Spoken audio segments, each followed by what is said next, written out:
पूर्णमदः पूर्णमिदं पूर्णात् पूर्णमुदच्यते पूर्णस्य पूर्णमादाय पूर्णमेवावशिष्यते।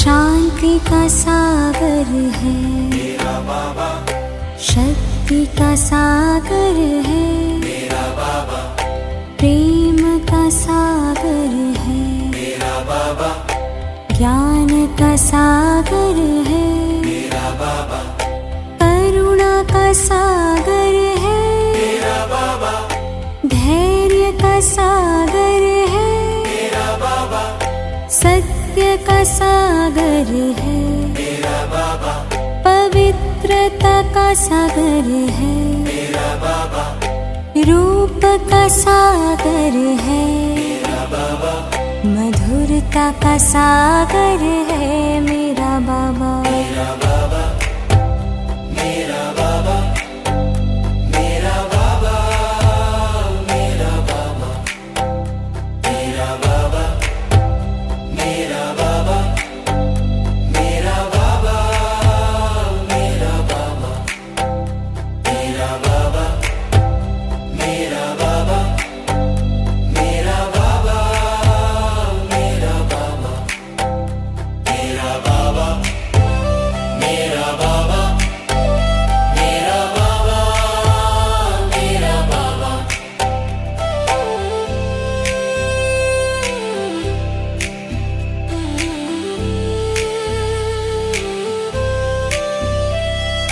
याद प्यार का सागर है मेरा बाबा, आनंद का सागर है मेरा बाबा, दया का सागर है मेरा बाबा, नम्रता का सागर है मेरा बाबा, ऊर्जा का सागर है मेरा बाबा, नवीनता का सागर है मेरा बाबा, उमंग का सागर है मेरा बाबा, उत्साह का सागर है मेरा बाबा, उजाले का सागर है मेरा बाबा, स्थिरता का सागर है मेरा बाबा। சாந்தி மேரா பாபா அப்படிங்கிற 41 நாள் பட்டியினுடைய 19வது நாள் 27/11/2025.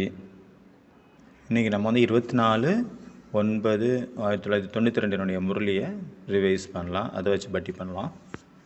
இதனுடைய தலைப்பு வந்து பார்த்திங்கன்னா சத்தியம் மற்றும் அசத்தியத்தின் விசேஷமான வித்தியாசம் என்ன அப்படிங்கிறது தான் தலைப்பு. அதை நம்ம ரிவைஸ் பண்ணலாம். அதுக்கு முன்னாடி 7 கடல்களும் இருக்குது இல்லையா, 7 கடல் ரூபத்தில் அந்த வாணியை வந்து நம்ம பார்க்கணும், சிந்தனை பண்ணணும். இதில் முதல் கடல் பார்த்திங்கன்னா வியக்தத்திலிருந்து அவ்வியக்தம் ஆகக்கூடிய கடல், வியக்தத்தை அவ்வியக்தமாக்கக்கூடிய கடல். இது எல்லாமே நீங்கள் அனுபவசாலிகளாக இருக்கிறீங்க. அவ்வியக்த பாப்தாதா ஏன் வராரு? அவ்வியக்த பாப்தாதா எதுக்கு வராருன்னா, அவ்வியக்த சந்திப்பினுடைய ஆசைகள் குழந்தைங்களுக்கு இருக்குது. அவ்வியக்த பாபாவை சந்திக்கணும் அப்படின்ட்டு அதனுடைய ஆசையை பூர்த்தி பண்ணுறதுக்காக பாபா வரார். அவ்வியக்த பாப்தாதா வியக்தத்தில் வந்து மீட் பண்ணுறாரு. இந்த உலகத்தில் ஸ்தூலமான சரீரத்தில் வந்து குழந்தைங்களை சந்திக்கிறாரு. அதனால் பாபாவை மீட் பண்ணுறதுக்கு முன்னாடி யாரெல்லாம் ஆசை வச்சுருந்தாங்களோ, பர்சனலாக யாராவது பாபா கூட மீட் பண்ணியிருக்கீங்களா? தனியாக மீட் பண்ணுவாரே, 5-6 பேர் இருக்கீங்க. இப்போ யாருக்கு இந்த அனுபவம் இருக்குமோ, அவ்வியக்த பாப்தாதா வந்தார், பர்சனலாக ஒவ்வொருத்தராக தனித்தனியாக மீட் பண்ணார். 5 மினிட்ஸ் 10 மினிட்ஸ். பாபா முன்னாடி போனதுமே யார் மனசில் என்ன இருக்குது அப்படின்ட்டு பாபாவுக்கு தெரிஞ்சு போயிடும், அதை சொல்லிடுவார் பாபா. அதே போல் எப்படி பாபா சந்திப்பு, யாருக்காவது பாபாவை சந்திக்கணும் அப்படின்ற ஆசை இருக்குது அப்படின்னா அதை எப்படி நிறைவேற்றுறார் அப்படிங்கிற ப்ராக்டிக்கல் எக்ஸாம்பிள் சொல்கிறேன். நான் 1978 ஞானத்தில் வந்தேன். இவர் வந்து சோட்டைலால் பாய் இவர் பேர், பாண்டவனில் இருக்கார். நான் ஒரு தடவை வந்து பர்சனலாக பாபாவை வந்து மெடிடேஷன் ஹாலில் மீட் பண்ணேன். இந்த குடிலுக்கும் பாபா ரூமுக்கும் நடுவில் இருக்கே அதான் மெடிடேஷன் ஹால். அதுக்கு பிறகு 83க்கு பிறகு வந்து ஓம் சாந்தி பவன் ரெடி ஆயிடுச்சு. அப்போலேருந்தே இங்கே தான் பாபா வந்துட்டுருக்காரு, ஓம் சாந்தி பவனில். என்னோடய ஸ்டேஜில் வந்து நான் பாபாவை மீட் பண்ணேன். அப்போ ஞானத்தில் நான் எப்போ வந்தனோ அப்போ எனக்கு என்ன இருந்தது, நான் பாபாவுடைய சேவையில் ஏன் சரண்டர் ஆகக்கூடாது, நான் குமாராகவும் இருக்கிறேன், எனக்கு பந்தனமும் இல்லை. அந்த இன்ட்ரெஸ்ட் அதிகமாகிட்டே இருந்தது, நான் பாபாவுடைய சேவையில் சமர்ப்பணம் ஆகணும் அப்படின்னு. அப்போ நான் எங்கள் டீச்சர் சிஸ்டர்கிட்ட சொன்னேன், எங்கள் சோன் இன்சார்ஜிட்டையும் சொன்னேன். மதுபனில் சேவைக்காகவும் 1-2 தடவை நான் வந்திருந்தேன். தாதிகளுக்கும் சொன்னேன். ஆனால் யாருக்குமே நான் சொன்ன விஷயத்தில் வந்து கவனம் போகலை. எல்லாருக்கும் அவங்கவுங்க பிஸியாக இருக்காங்க. அப்போ நான் பாபாவோட பேச ஆரம்பித்தேன். பாபா, சங்கமேகத்தில் என்ன ஒரு பிரதராக உருவாக்கிட்டீங்க, பாய் ஆக்கிட்டீங்க. பெஹனாக இருந்திருந்தா சீக்கிரமாக சரண்டர் ஆகிருக்கலாம். எல்லோரும் வா வாப்பா வாப்பா வாப்பான்னு கூப்பிடுவாங்க. பிரதராக இருக்க போய் யாருமே இன்ட்ரெஸ்ட் எடுக்க மாட்டேங்கிறாங்க. நான் சரண்டர் ஆகிறதுல யாருக்கும் இன்ட்ரெஸ்ட் இல்லை. அவங்க சிஸ்டராக இருந்திருந்தால் என்ன பண்ணியிருப்பாங்க, பாப்பா இங்கேயே வந்து தங்கிடு, இங்கேயே படி, இங்கேயே அப்படியே சேவ் பண்ணு அப்படின்ட்டுருவாங்க. அவ்வளோ சிஸ்டர்ஸுக்கு ஆஃபர் இருந்தது சென்டர்கள்லாம். நீங்கள் அதனால் இந்த பாட்டு நீங்கள் சரியான பாட்டு எனக்கு கொடுக்கல, பிரதர் பாட்டு கொடுத்துட்டீங்க, இது சரியில்லை. என்ன நீங்கள் சிஸ்டராக படைச்சிருக்கணும், பிரதராக படைச்சிட்டீங்க. அப்போ இவ்வளோ மண்டையை உடைக்க வேண்டிய அவசியம் இல்லை, டக்குன்னு சரண்டர் ஆகிருப்பேன் நான் நினச்ச உடனே. ஆனால் இது கொஞ்சம் டிஃபிகல்ட்டாக இருக்குது, யாருமே ஒன்றும் ரெஸ்பான்ஸ் பண்ண மாட்டேங்கிறாங்க. இப்படின்னு மனசுக்குள்ளே நான் பாபாக்கிட்ட பேசிகிட்டே இருந்தேன். நம்ம பாட்டு சேஞ்ச் ஆக முடியாது, ஆனால் நம்மளுடைய சங்கல்பத்தை பாபா எப்படி டச் பண்ணுறாரு, பாபா எப்படி அதை நமக்கு ஆசைகளை பூர்த்தி பண்ணுறாரு, இது நிறைய பெரிய அனுபவம். இதை நான் நிறைய தடவை கிளாஸில் சொல்லியிருக்கேன். அப்போ நான் மதுபன் போனேன்.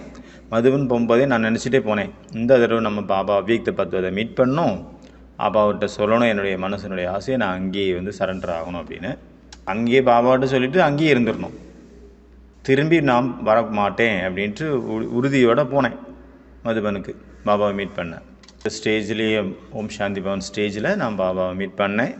பாபா வந்து திருஷ்டி கொடுத்தாரு, பாபா வந்து வரதானம் கொடுத்தாரு, குழந்தை நினைவு மற்றும் சேவையினுடைய பேலன்ஸ் இருக்கணும், இதனுடைய உதவியினால் உன்கிட்ட இருக்குது அந்த பேலன்ஸு, இதனால் நீங்கள் முன்னாடி போயிட்டுருக்கிற, முன்னேறிட்டுருக்கிற, உனக்கு நிறைய லகன் இருக்குது, ஈடுபாடு நல்லா இருக்குது, இன்ட்ரெஸ்ட் நல்லா இருக்குது, அதனால் அதனுடைய பலன் உனக்கு கண்டிப்பாக கிடைக்கும்.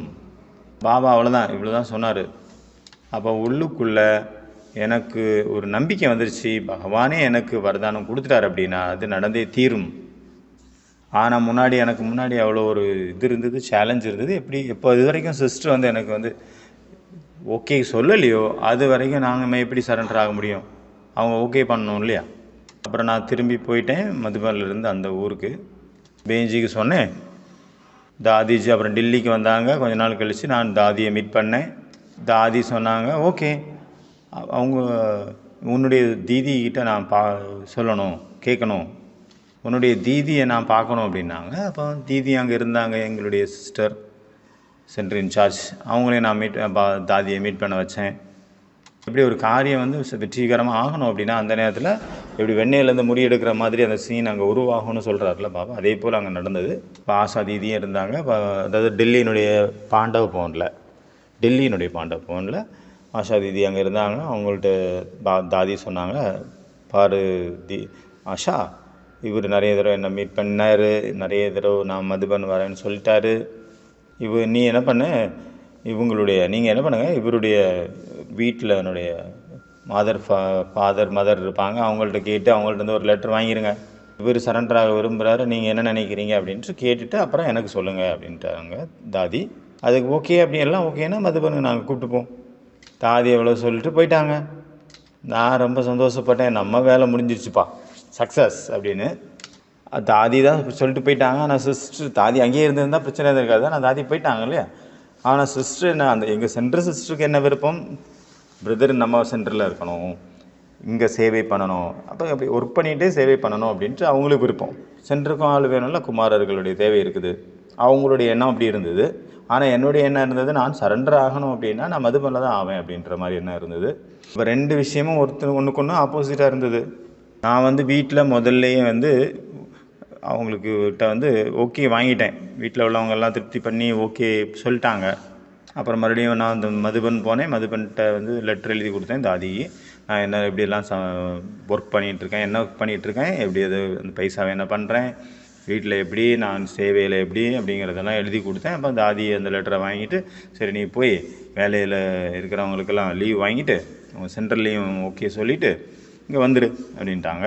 8-10 நாளில் எல்லா கணக்கு வழக்கும் முடிஞ்சுது. நான் மதுபனுக்கு வந்து சேர்ந்துட்டேன்.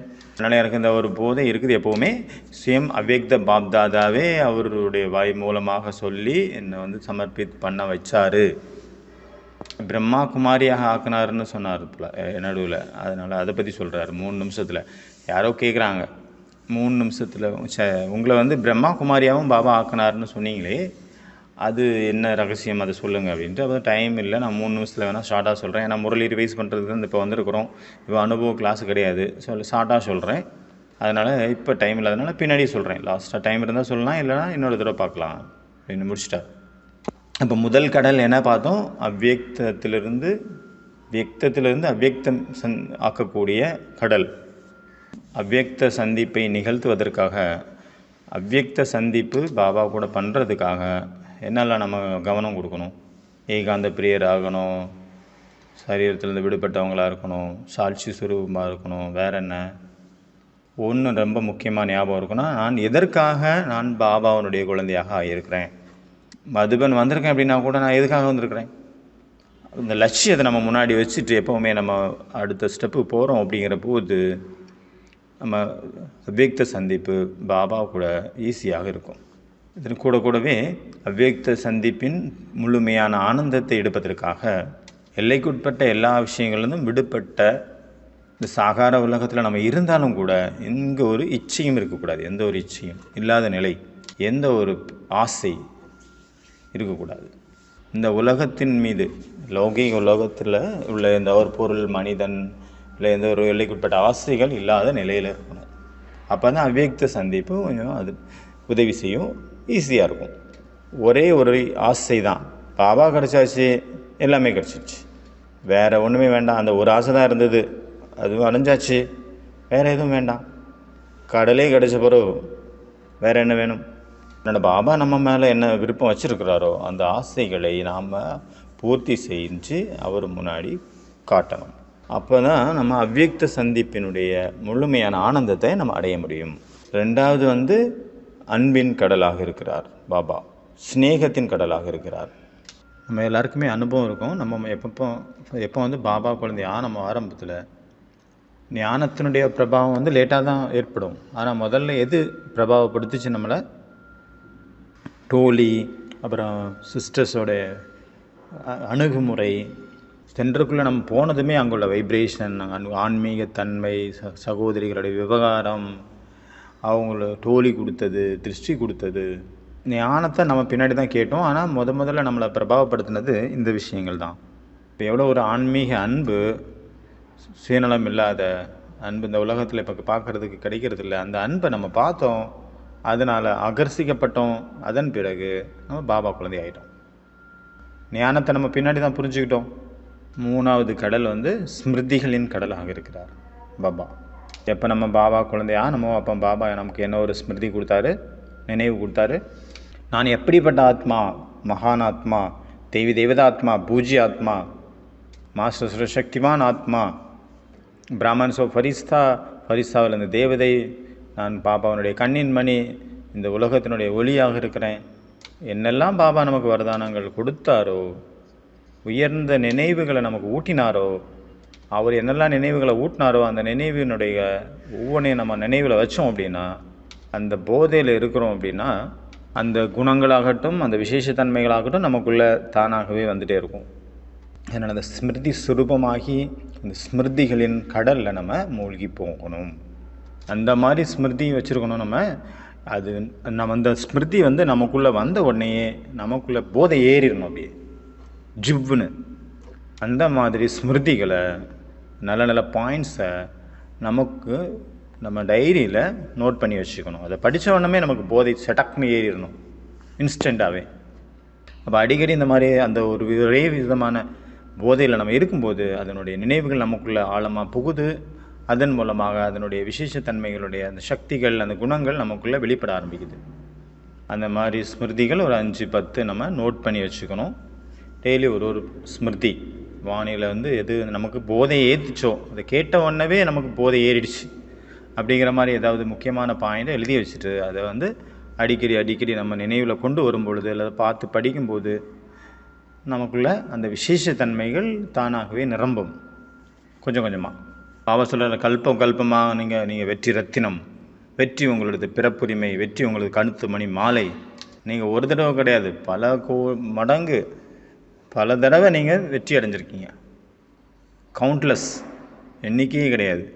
இப்போ அந்த ஸ்மிருதி வரும்போது நமக்குள்ளே எப்படி சமர்த்தி வந்துடுதுல்ல, அந்த பவர் வந்துடுது. எப்படி மாயா ஜீத் அப்படி இருக்குல்ல, நம்ம கல்பத்தில் பல தடவை ஒவ்வொரு கல்பத்துலேயும் மாயின் மீது வெற்றி அடைஞ்சோம்.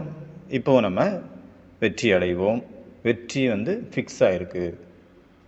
இந்த மாதிரி ஒவ்வொரு போதையில் நம்ம இருக்கும்போது அதன் சுரூபமாக மாற முடியும். அப்புறம் நான் மாஸ்டர் சர்வசக்திவான், சர்வ சக்திகளையும் பாபா நமக்கு கொடுத்துருக்காரு. எனக்குள்ளே நம்மளுடையதாக மாறிடுச்சுப்போம் எல்லா சக்திகளும்.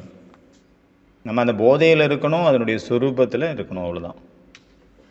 சக்திகள் மீது எனக்கு முழு அதிகாரம் இருக்கிறது. ஏன்னா எனக்கு அது ஹெல்பர்ஸ். சர்வ சக்திகளும் யாருடைய ஹெல்ப்பராக இருக்காங்களோ அவங்க அப்போ எப்போ என்ன ஆகும், ஒவ்வொரு அடியிலையும் வெற்றி வெற்றி வெற்றி.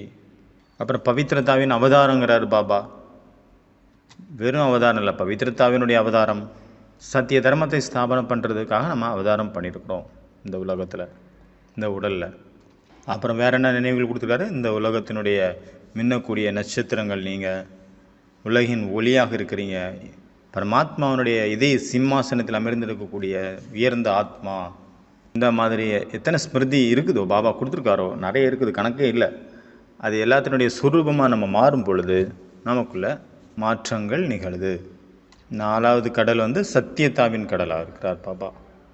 பாபா சத்தியத்தின் கடலாக இருக்கிறாரு. சத்திய சுரூபமாக நம்மளை மாற்றிருக்கிறாரு.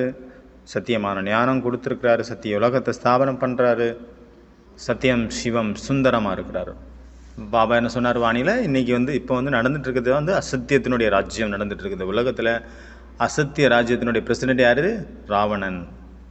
ராவணனுக்கு 10 தலை இருக்குது. அப்போ 10 தலைன்னா எவ்வளோ இருக்குது பாருங்கள். அதாவது புத்தி நிறைய பேருக்கு காரியங்கள் செய்யாத காரணத்தினால, ஒர்க் பண்ணாத காரணத்தினால அசத்தியத்தையே சத்தியம்னு புரிஞ்சிட்ருக்காங்க. ஏன்னா அசத்திய ராஜ்யத்தினுடைய அந்த 10 தலை உள்ள ராவணன் என்ன பண்ணுறாரு, எல்லாத்தையும் தன்னுடைய மாய வேலையில் உட்கார வச்சு பொய்யை உண்மையாக நம்ப வைக்கிறாரு. அதனால் சத்தியம் மற்றும் அசத்தியத்தினுடைய வித்தியாசம் என்ன அப்படிங்கிறத புரிஞ்சுக்கணும் நம்ம ஃபஸ்ட்டு. அதனால் அசத்தியத்தினுடைய ஞானமும் இருக்கணும் அப்படிங்கிறார். ராவணனை யார், எப்படிப்பட்டவர், எப்படி பாபாவை பற்றி நம்ம அவர் என்னவாக இருக்கார், எப்படி இருக்காருன்னு நம்ம தெரிஞ்சுக்கணுமோ, அதுக்கு முயற்சி பண்ணுறோமோ, அதே போல் ராவணன் யார், எப்படிப்பட்டவர், என்னவாக இருக்கிறார் அப்படிங்கிற முழு ரூபத்தையும் நம்ம தெரிஞ்சுக்கிறது ரொம்ப முக்கியம். அப்போ தான் அதுலேருந்து நம்ம விடுபட முடியும். இல்லைன்னா நமக்கு தெரியாமலே இன்னோசென்ட்டாகவே இருப்போம், குழந்தை மாதிரி போய் மாட்டிப்போம் ராவணன்ட்ட. ராவணனையும் பாபாவை எப்படி தெரிஞ்சுக்கணுமோ அதே மாதிரி ராவணனையும் தெரிஞ்சுக்க வேண்டியது ரொம்ப முக்கியம். அப்போ தான் நாலேஜ்ஃபுல் ஆக முடியும், யோக சுரூபம் ஆக முடியும். இல்லைனா தடைகள் வந்துகிட்டே இருக்கும், நம்ம மாட்டிகிட்டே இருப்போம், நம்ம புரியாமலே இருக்கும், அந்த இதுக்குள்ளேயே மாட்டிகிட்டு இருப்போம் ராவணனுடைய சிறையிலே. அங்கேயும் சுகம் கிடைக்குது, அல்பகால சுகம், சதா காலத்திற்கான சுகம் கிடைக்காது. அதுவும் சுகமாக தான் இருக்கும். எப்போ சத்தியம் வெளிப்படுமோ, அசத்தியத்தில் வெற்றி அடைஞ்சிட்டாங்க பொய்யின் மூலமாக, அப்போ சுகமாக தான் இருக்கும் அந்த நேரத்துக்கு. அதுக்கப்புறம் எப்போ சத்தியம் வெளிப்படுமோ அப்போ பச்சாதாபப்பட வேண்டியது இருக்கும். ஒரு தடவை ஒரு பிரதர் கேட்டார், அதாவது நிறைய பக்தி மார்க்கத்துலலாம் லட்சக்கணக்கான பேர் வராங்க கூட, அவங்கெல்லாம் வரும்போது ஸ்டேஜில் வராங்க, ப்ரோக்ராம் பப்ளிக் ப்ரோக்ராம் பண்ணுறாங்க, நிறைய கூட்டம் வருது. ஆனால் உங்களுடைய இதில் பார்த்தீங்கன்னா 1 2 3 4 பேர் தான் இருக்காங்க. கீதா பாடசாலைன்னு சொல்லிட்டு 4-5 பேர் தான் இருக்காங்க. சென்டரில் கூட கம்மியாக தான் இருக்காங்க. ஏன் அப்படின்னு கேட்டால், அப்போ நான் சொன்னேன், அதாவது டைமண்டு கடை இருக்குது அப்படின்னா, டைமண்ட் ஜுவல்லரி இருக்குன்னா அங்கே எல்லோரும் வரமாட்டாங்க, கூட்டம் கம்மியாக தான் இருக்கும். மற்ற எல்லா கடைகள்லேயும் நிறைய கூட்டம் இருக்கும். யார் வைரத்தை பற்றி நல்லா புரிஞ்சுக்கிருக்காங்க, அதனுடைய மதிப்பு தெரிஞ்சிருக்காங்க, அவங்க மட்டும்தான் அங்கே வருவாங்க. அப்புறம் அதுக்கு தகுதியானவங்களாகவும் இருக்கணும், எல்லோரும் வர முடியாது அங்கே.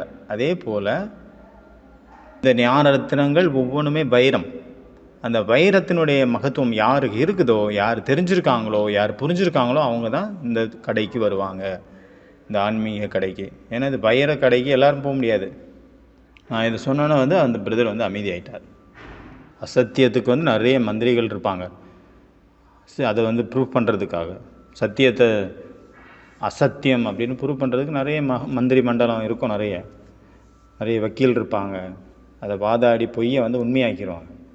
ஆனால் சத்தியம் தானாக ஒரு நாள் வெளிப்படும். ஏன்னா சத்தியம்தான், அதை ப்ரூவ் பண்ண வேண்டிய அவசியம் இல்லை, அது தானாகவே ப்ரூஃப் ஆகும். சத்தியம் தனக்குத்தானே சித்தியமாகும். சித்தி அதாவது தானாகவே, அதை நீங்கள் ப்ரூவ் பண்ண வேண்டிய அவசியம் இல்லை, அது தானாகவே வெளிப்பட்டுரும். அந்த சக்தி இருக்கிறதுக்கிட்ட. ஆனால் லேட்டாக வெளியாகும், உடனே தெரியாது. உடனே பொய்யை வச்சு மறைச்சிடலாம், ஆனால் அது ஒரு நாள் கண்டிப்பாக வெளிப்படும். சூரியன் மாதிரி. சூரியனை சுற்றி எத்தனை தான் மேகங்கள் மறைச்சிருந்தா கூட கொஞ்ச நேரத்துக்கு அப்புறம் அந்த மேகங்கள் கலைஞ்சி போய் தான் ஆகணும். சூரியனான அங்கே தான் இருக்கும், அது தானாக வெளிப்படும். அதே போல் சத்தியமானவங்க நடனம் ஆடாமல் இருக்க முடியாது. அதாவது குஷியிலேயே நடனம் ஆடிட்டு இருப்பாங்க, சதா மகிழ்ச்சியிலே இருப்பாங்க. யார் சத்தியமாக இருக்காங்களோ அவங்க. பொய் பேசி பொய்யை உண்மைன்னு ப்ரூவ் பண்ணிவிட்டு கொஞ்ச நேரத்துக்கு வேணால் சந்தோஷமாக இருக்கலாம், அதுக்கப்புறம் தானாகவே துக்கமாயிடுவாங்க. அப்புறம் சத்தியங்கிற படகு ஆடும் அசையும், ஆனால் மூழ்காது. இது கூட இருக்குது. ஆனால் கண்டிப்பாக ஆடும், அசையும், நல்லா பயங்கரமாக அசையும். கீழே விழுந்துட்டோமோ அப்படின்னு தோணும், ஆனாலும் அது மூழ்காது. அந்த படகை யார் பிடிச்சிக்கிட்டாங்களோ அவங்க மூழ்க மாட்டாங்க. ஆனால் ஆட்டங்கானும் நல்லா, அதனால் பயந்துடக்கூடாது. ஏன்னா சத்தியத்தினுடைய அந்த போட் டிரைவர் யார்? சிவ் பாபா. அவர் நல்ல எக்ஸ்பர்ட்டான டிரைவர். ஆகையினால் பயப்பட வேண்டிய தேவையில்லை. அடுத்த கடல் சர்வ பிராப்திகளின் கடலாக இருக்கிறார். எல்லா விதமான பலன்களின் கடலாக இருக்கிறார் பாபா. பாபா குழந்தையான பிறகு நம்ம பாபாக்கிட்ட என்னெல்லாம் அடைஞ்சிருக்கோம், அதை நமக்கு ஞாபகம் இருக்குன்னா என்னாகும்? பாபா குழந்தையான எப்போலேருந்து ஆனணும் இப்போ வரைக்கும் பாபா எனக்கு என்னெல்லாம் கொடுத்துருக்கிறார், என்னெல்லாம் பாபாட்ட கிடச்சிருக்கு, அதை ஞாபகப்படுத்தி பாருங்கள். அதனுடைய லிஸ்ட்டை உருவாக்குங்க. ஒன்று சொல்லணும் அப்படின்னா, சர்வ சம்பந்தங்களையும் சுகம் கொடுத்துட்டார் பாபா. வேற என்ன பிராப்திகள் கொடுத்துருக்காரு பாபா? அலௌகிகமான அனுபவங்களை கொடுத்துருக்கிறாரு. அதீந்திரிய சுகம் கொடுத்துருக்கிறாரு. 3 லோகத்திற்கும் நம்மளை எஜமானராகியிருக்கார். வேறு மாயாவினுடைய ஞானத்தையும் கொடுத்துருக்கிறார் இல்லையா? மாயா மச்சந்திரா. ஏன்னா நம்ம அதுலேருந்து பாதுகாப்பாக இருக்க வேண்டியதாக இருக்குது.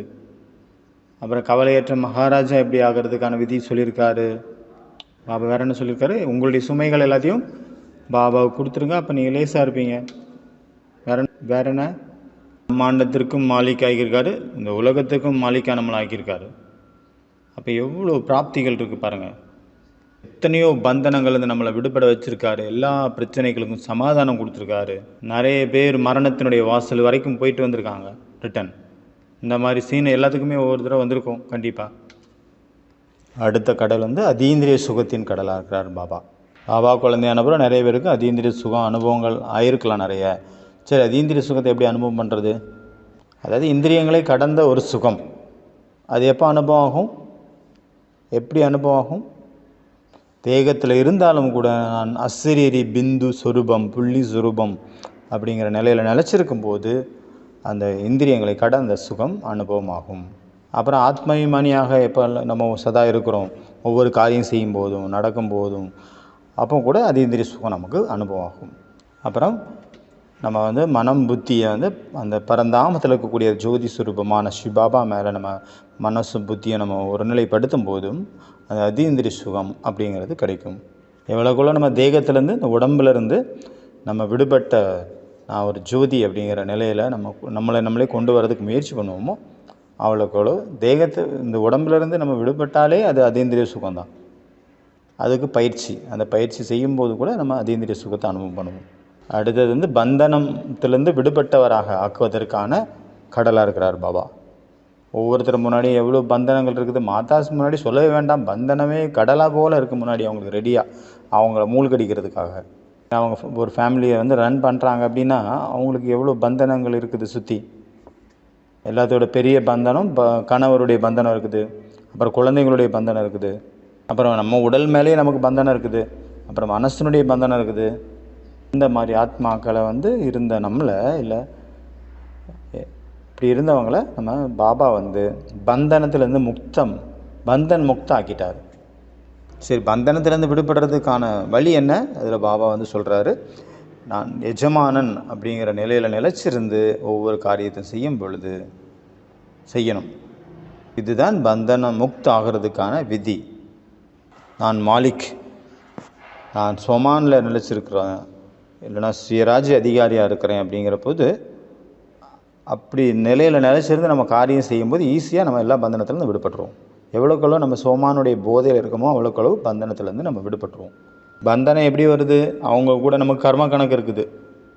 நம்ம எவ்வளோக்களவு யோகாவினுடைய பவரை அதிகப்படுத்திகிட்டே இருப்போமோ அவ்வளோக்கு அவ்வளவு நமக்குள்ள பந்தனங்கள் குறைஞ்சிட்டே இருக்கும். அப்புறம் கொஞ்சம் கொஞ்சமாக அந்த பந்தனங்கள் எல்லாம் விடுபட்டு போயிடும். நிறைய பேர் எவ்வளோ எதிர்ப்பு இருக்குது, எவ்வளோ பேருக்கு அடி தடியெல்லாம் கிடச்சிருக்கு. நம்ம சானை தாதி ஆகட்டும், நம்ம தீதி மன்மோகனிஜி ஆகட்டும், அவங்க எல்லாருமே எப்படி வந்தாங்க? வரும்போது அடி வாங்கி ரத்தக்கரையோடு வந்தாங்க. தலையில் அடி ஓங்கி அடி சொம்பெடுத்து அடிச்சிட்டாரு அவங்க ஹஸ்பண்டு. அந்த ரத்தக்கரையோடே வந்துட்டாங்க. அப்புறம் அதேமாதிரி ஜானி தாதியும் அவருடைய இந்த சில்வர் கிளாஸை வச்சு தலையில் அடிச்சிட்டாங்க அவங்க ஹஸ்பண்டு. அவங்களும் ரத்தக்கரையோடு வந்தாங்க. இப்படி நிறைய பந்தனத்திலேருந்து விடுபட்டுறதுக்கான பந்தனங்கள் மூலமாக நிறைய அடி கிடச்சிது. அப்புறம் அதுலேருந்து விடுபட்டாங்க. அந்த அடி தான் அவங்கள விடுபட வச்சுது. அதாவது ஒரு இடத்துக்கு நாங்கள் போயிருந்தோம், அஜ்மீரில் நினைக்கிறேன். அப்போ ஒரு கீதா பாடசாலை நடத்திட்டு இருந்தாங்க ஒரு சென் மாதாஜியோட வீட்டில். அந்த மாதாஜியோட ஹஸ்பண்ட் கப்பலோட டிரைவர், மாலுமி கேப்டன் வச்சுக்கோங்க. அப்போ அவர் வெளியில் போய் எப்போவுமே வெளியில் தான் இருப்பார். அப்போ இவங்க ஞானத்தில் வந்துட்டாங்க. இவங்க தூய்மையை கடைபிடிக்க ஆரம்பிச்சிட்டாங்க, தூய்மையான உணவை சாப்பிட ஆரம்பிச்சிட்டாங்க. எப்போ அவர் ரிட்டர்ன் வந்தோடனே அவருக்கு எல்லாமே வேணும்.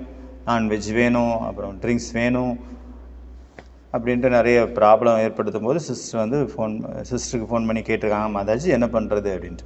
அப்போ அமிர்த வேலையில் அவருக்கு அந்த ஆத்மாவுக்கு நீங்கள் சகாஷ் கொடுங்க அப்படின்ட்டாங்க தீதி சிஸ்டர். அவருக்கு நல்ல சத்புத்தி கிடைக்கட்டும், அவர் நன்மையடையட்டும், அந்த ஆத்மா கூட பரமாத்மா ஞானத்தை அவரும் பெற்று சுகமடையட்டும். ஏன்னா துக்கத்தில் இருக்க ஆத்மா அசாந்தியில் இருக்குது, அதிருப்தியாக இருக்குது, மோசமான சாப்பாடெல்லாம் அது ஸ்டாப் பண்ணிடும் இப்படின்னு நினச்சி அந்த ஆத்மாவுக்கு சகாஷ் கொடுங்க அப்படின்னு சொல்லியாச்சு. டெய்லி ஒரு மணி நேரம் அந்த ஆத்மாவுக்கு சகாஷ் கொடுங்க. அப்படி 21 நாள் நீங்கள் யோகா பண்ணுங்க. அந்த மாதாஜி ரொம்ப ஈடுபாடோட நல்ல யோகா பண்ண ஆரம்பித்தாங்க. 8-10 நாளிலே அவங்க அசர் தெரிய ஆரம்பிச்சிச்சு. அந்த ஆத்மாவனுடைய மனசில் ஒரு குழப்பம் வர ஆரம்பிச்சிச்சு. நான் சாப்பிட்றது குடிக்கிறதெல்லாம் சரி கிடையாது, இதை நான் விட்டுறணும், இனி தொடக்கூடாது, ஐயோ சாமி அப்படின்ட்டு அவருக்குள்ளே ஒரு உணர்வு ஏற்பட ஆரம்பிச்சிது. அப்புறம் அவர் நான்வெஜ் சாப்பிட்றது, அப்புறம் சாராயம் குடிக்கிறது, அந்த மாதிரி விஷயங்கள்லாம் விட்டார். அப்போ அவருடைய மனைவியை பார்க்குறாரு. அவங்க எவ்வளோ குஷியாக இருக்காங்க, முகத்தில் எவ்வளோ பிரகாசம் இருக்குது. ஆனால் நமக்கு பாருங்கள் சந்தோஷமே இல்லை. இவங்க ஒன்றுமே சாப்பிட்றதில்ல, வெஜிடேரியன் தான் சாப்பிட்றாங்க. எவ்வளோ விரதம், எவ்வளோ கண்ட்ரோலாக இருக்காங்க. ஆனாலும் முகத்தில் அவ்வளோ மகிழ்ச்சி இருக்குது. என்கிட்ட எல்லாமே இருக்குது, ஆனால் என்கிட்ட மகிழ்ச்சி இல்லை அப்படின்ட்டு அவங்கள ஞானத்தின் மீது அவங்களுக்கு ஒரு ஈர்ப்பு ஏற்பட ஆரம்பிச்சிச்சு. அப்போ எனக்கு நானும் கோர்ஸ் எடுக்கணும் அப்படின்ட்டு அவங்க மனைவிகிட்ட கேட்டிருக்காரு. எனக்கும் நான் ராஜயோகத்தில் வரணும்னு ஆசையாக இருக்குது, என்னையும் கூட்டிகிட்டு போ அப்படின்றாரு. அப்புறம் சிஸ்டர் வந்தாங்க, அவருக்கு 7 நாள் கிளாஸ் எடுத்தாங்க. இந்த ஆத்மா அப்புறம் ஞானத்தில் வந்துருச்சு, பாபா குழந்தை ஆயிடுச்சு. அப்புறம் 2 பேருமே ஞானத்தில் இருந்து வீட்டில் கீதா பார்சல் நடத்திட்டே இருந்தாங்க. இந்த மாதிரி பாபா நிறைய ஆத்மாக்களுக்கு நிறைய விதமான பந்தனத்தங்களது நம்மளை விடுபட வைச்சார். நல்லது. அச்சா. ஓம் சாந்தி.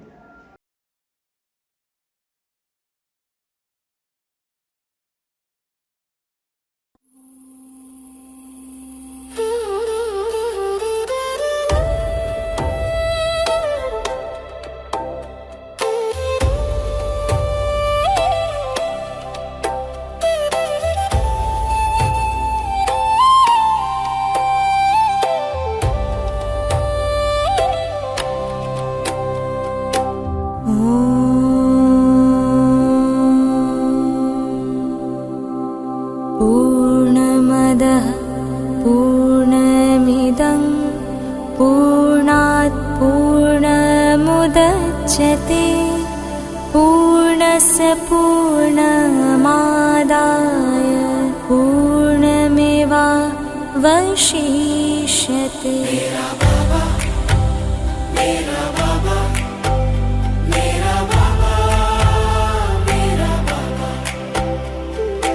शांति का सागर है मेरा बाबा, शक्ति का सागर है मेरा बाबा, प्रेम का सागर है मेरा बाबा, ज्ञान का सागर है मेरा बाबा, करुणा का सागर है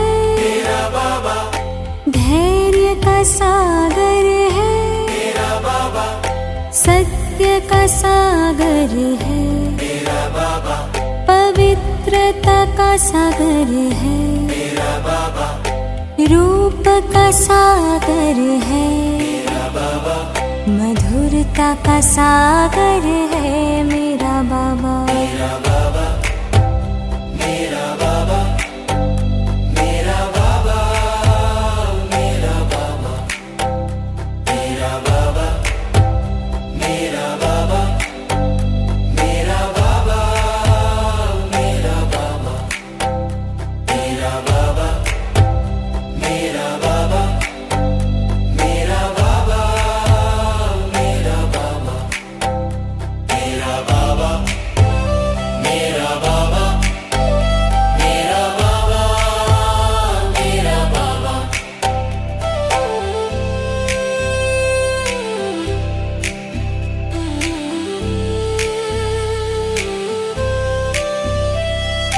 याद प्यार का सागर है मेरा बाबा, आनंद का सागर है मेरा बाबा, दया का सागर है मेरा बाबा, नम्रता का सागर है मेरा बाबा, ऊर्जा का सागर है मेरा बाबा, नवीनता का सागर है मेरा बाबा, उमंग का सागर है मेरा बाबा, उत्साह का सागर है मेरा बाबा, उजाले का सागर है मेरा बाबा, स्थिरता का सागर है